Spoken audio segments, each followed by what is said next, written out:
Hello, my book buddies. I have a lot of opinions on books. You have a lot of opinions on books. Let's talk about them. I have my Taylor Swift glass where it's all of her albums as books. I love it. I'm in my new library setup. Isn't it pretty? Look at all of those books. And I have all of your book hot takes to react to. First, I asked in my Book Buddies broadcast channel for you guys to send in your bookish hot takes, and you delivered. What are your bookish hot takes? What are your opinions? Do I agree? Do I disagree? I'm excited to chat. Let's go. I hate getting rid of books even when I didn't enjoy them. Me too. Oh my gosh, I have some books on these shelves that I don't like. I have books on these shelves that I am never going to read. I have books that are completely pointless in my life now that I picked up at some point in time, and I'm like, why would I ever read that? I am a bit of a hoarder when it comes to books. I'd actually thought when I was setting up this new bookshelf situation that I would downsize and do an unhaul and get rid of a bunch of books, and here we are. I didn't get rid of a single one because now I have all this space and I need to fill it with books. We have a monster. I'll read the last page of a book before I start. No, I could never. Although I will say I do similar things for TV shows where I will search what happens in the show episode by episode because I don't like the surprise. Watching TV shows can give me anxiety, but books doesn't. I don't know why. When I accidentally read the last page and ruin it for myself when I'm checking like the page count of the book, I am always so disappointed. Okay, this person hates when you sort a bookshelf by color. I obviously don't hate that. I do get their point though. They said, how can you separate the series? And in general, that is what I have done. I have separated the series. I will say this shelf right here is my Harry Potter shelf. Harry Potter books are multiple colors and I don't know where they would go in the color-coded bookshelf. And then I just happen to have a lot of Harry Potter books. That is the only series I have kept together. All of the other series I have indeed split up. Sorry. I love books because I can escape reality and ignore my own thoughts. Me too. Buying books secondhand is the way to go. 100%. I definitely agree with this. There are so many great books you can get at thrift stores. I will say the thing that sucks about buying books at a thrift store is if you have a specific book in mind, they probably won't have it. If you want something that's brand new, they probably won't have it. If you want a book that is really popular and a lot of people are looking for, they probably won't have it. If you're looking for a complete series, they probably won't have it. But if you're looking to just browse and find some cool new books to read, definitely the best place to get them is a thrift store. It's so cheap. You're often supporting charity. It's great. Romance books are overrepresented on Bookstagram. I will agree. I feel like on all platforms, BookTube, BookTok, Bookstagram, people read a lot of romance. Those creators read a lot of romance. Are romance books that popular? Until I started following book content creators, I didn't know that this was such a popular genre. I will quit reading a book at any time for any reason. Good for you. Honestly, good for you. I am someone that struggles so hard to DNF books. I don't know why. I can be absolutely hating a book and still need to finish it. Because I feel like if I don't finish it, I've wasted my time reading the start, reading the first however much I've gotten into this book.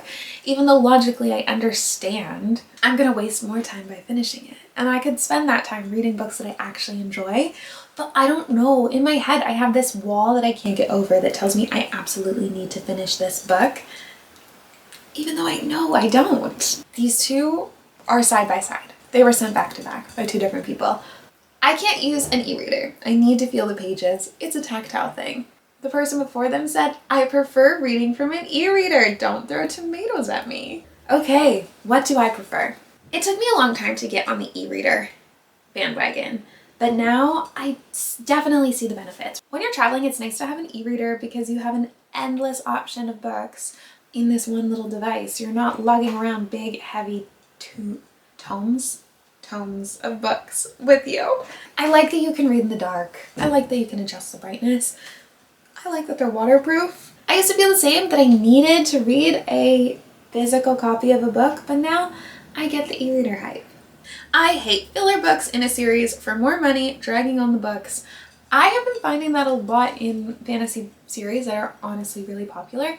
There are some filler books. I've said in other videos on this channel, I hate when we get to the point in the series where there is an entire book dedicated to traveling between point A and point B and nothing happens. I hate that. And that is where a series will lose me. Rereading books can be so fun because you understand more and the clues. I have to admit, guys, I don't reread books. I hardly ever will reread a book. Okay, this one. I hate open-ended endings. I want to be told exactly what happens. Me too. I recently was watching, I think, Jack's Books, and he was talking about how much he loves books that have open endings and are open to interpretation and you can infer what you will. Not me. I'm not that kind of reader. I want to know exactly what happened. I don't want to make stories up in my head. I don't want to say, it's not clear. Spell it out for me, please. I don't want an open-ended ending. I think that is why I recently read My Life with the Walter Boys, and I told you all that I wasn't super into it because it had a very open ending, and I was not for it. I want to know what happens. Any book that has a map at the front of the book is a good book. I agree, and I think that's because you and me are probably both fantasy girlies. Reading audiobooks is reading, and claiming otherwise is ableist and elitist. This one got the most engagement from everyone else in the group, and I 100% agree. I have spoken in depth on here with you guys about that. I consider audiobooks reading for sure, and to say that it's not is definitely ableist. I feel like a lot of people think that audiobooks are not reading because their argument normally goes to, well, what about podcasts? That's not reading. And people say, you're listening, you're not reading, okay? But reading a book, a physical book, is looking. You're just looking. I saw a TikToker with that, and it's so true.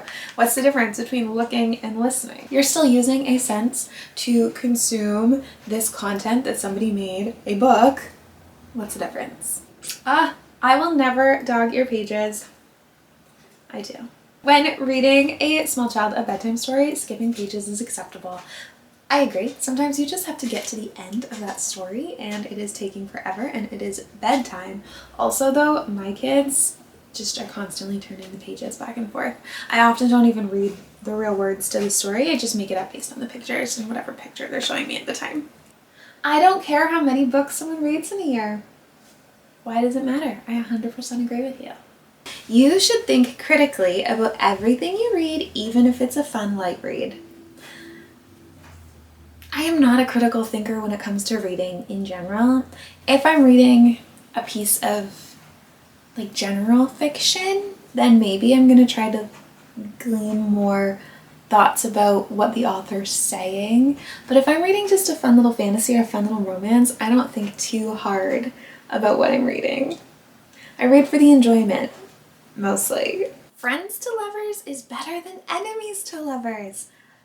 I am actually a really big enemies to lovers lover if it's done right, like with a really slow burn, if you really feel the hate. That's a weird thing to say.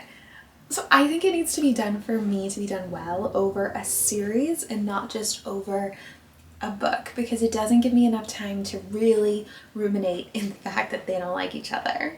But friends to lovers is very cutesy, but I'm definitely an enemies to lover. Paperback over hardbacks. I used to think hardback. Now I'm leaning more team paperback, especially when it's like a floppy paperback with kind of this matte cover. There's something about that is just my favorite thing to read. I think maybe because I'm reading longer, larger books, when you're reading a big fantasy, it is hard to read it as a hardcover. Like, that's a heavy book. That's a lot to lug around. So I think I might also be team paperback. All right, hot take. People shouldn't separate the art and the artist when the artist is alive and causing harm. The first person that comes to mind here is J.K. Rowling. Obviously, she says some very harmful, extremely harmful things about the LGBTQ plus community, specifically trans people. She's definitely a TERF. And I mean, I just said I have a Harry Potter shelf. I grew up loving Harry Potter. As an author, I thought she'd done such an amazing job creating this world, and I really felt immersed in it, and it was definitely like escapism when I was a child, because I think I've said on other videos, but I read it very young. Harry Potter was my first ever chapter books that I read, my first ever series, and I have so many positive memories associated with it. But turns out she's a horrible person, and it really, really sucks that she just keeps doubling down on how horrible she is as a person instead of growing and learning. And everyone makes mistakes, but she has not made a mistake. She is very clear in how she feels. So I do agree. People shouldn't separate the art and the artist. When you're a horrible person and you do horrible things, it's gonna impact your art.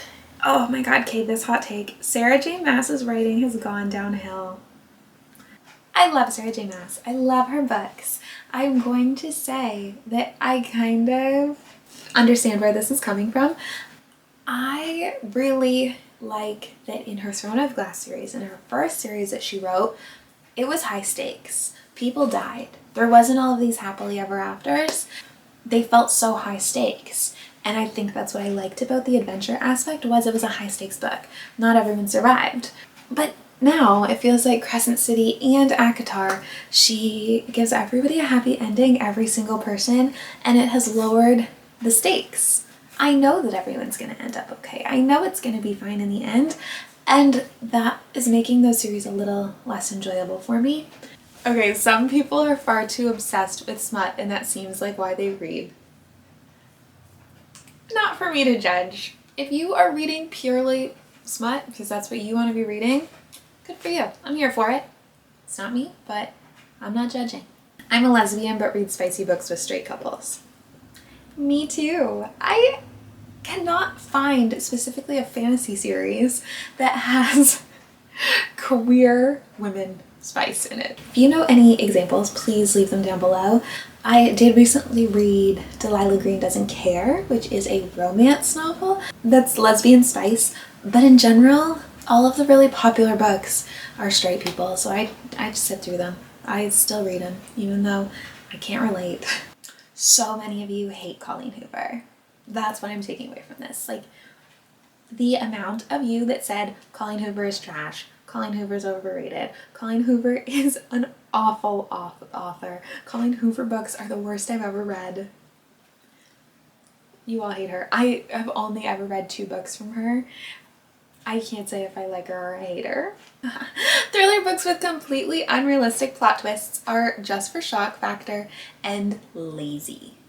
I agree. I hate when the ending of a thriller is just something completely random and out there. I want to be picking up the breadcrumbs that you're leaving. I want to be putting 2 and 2 together. I want to be like, oh, that's a red herring. I want to be able to figure it out, or if I can't figure it out, I want the ending to be clever. I want it to be like, oh wow, I did not see that coming, but I see now, thinking about everything that's happened, how that ending came to be. Wow, that was really smartly written, like clever. I hate when it's just something random. I'm like, cool.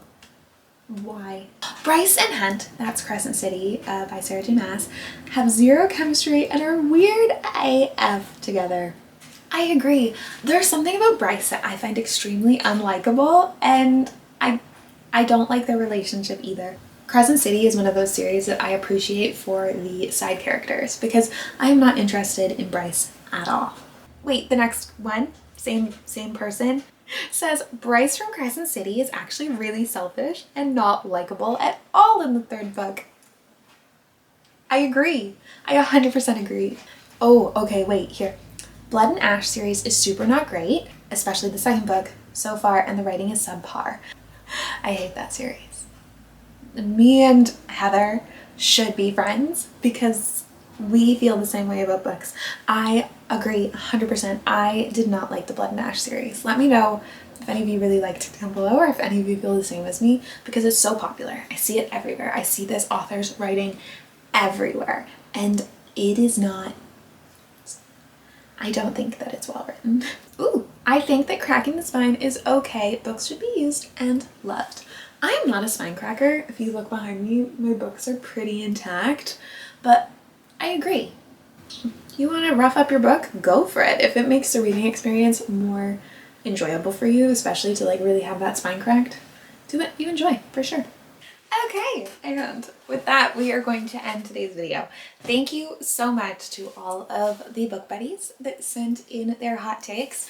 This was fun. I liked getting to chat and see what you guys like and don't like about books. So I will be back here next Saturday, another video. I have another video I want to get out in between then, but I can't promise anything, so we'll see.